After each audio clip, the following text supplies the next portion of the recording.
Dante, paano nasabi ng abogadong ito na hindi magkakaroon ng constitutional crisis dito sa naging desisyon ng Supreme Court sa impeachment case ni VP Sara?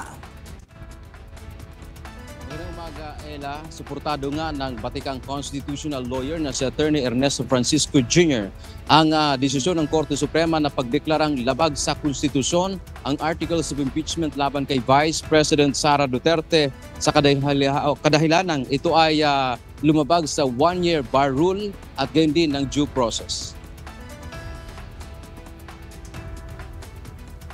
Si Attorney Francisco ay parte sa makasaysayang kaso na Francisco versus House of Representatives kaugnay ng inihaing impeachment complaint kay dating Chief Justice Hilario Davide noong 2003. Ayon kay Attorney Francisco, hindi totoo ang sinasabi ng mga kritiko o tumutuligsa sa hukuman na nagkaroon ng judicial overreach o lumagpas ang korte sa kapangyarihan nito. Paliwanag ni Attorney Francisco, ang alituntunin o rules ng House of Representatives ay saklaw ng kapangyarihan ng kataas-taasang hukuman kapag may nakitang paglabag sa konstitusyon.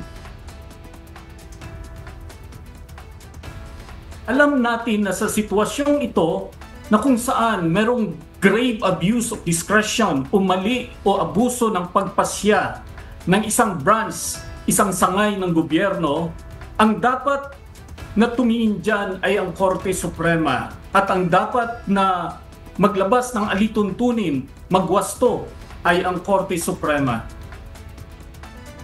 Sa paniniwala ni Attorney Francisco, walang constitutional crisis kasunod ng desisyon ng Supreme Court bilang final arbiter sa kwestyong legal o pag-interpret ng batas. Sa huli, ang Supreme Court ang dapat na susundin at igalang. Ang ginawa ng hukuman tulad ng paglalabas ng panuntunan o requirement sa paghahain ng impeachment complaint ay pagwawasto lamang sa pagkakamalian ng Kamara.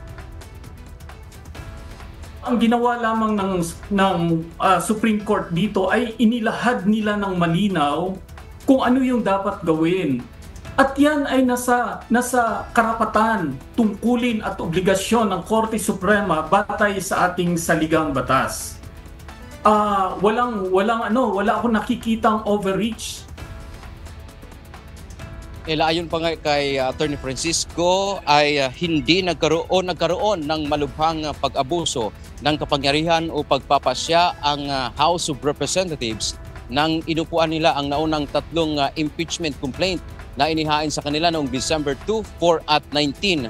At dahil dito, ang nilabagaan niya ng mababang kapulungan ng Kongreso ang due process at karapatan ng mga unang naghain ng reklamo laban sa Vice President. Yan ang ating update. Balik sa iyo, Ella. Maraming salamat, Dante Amento.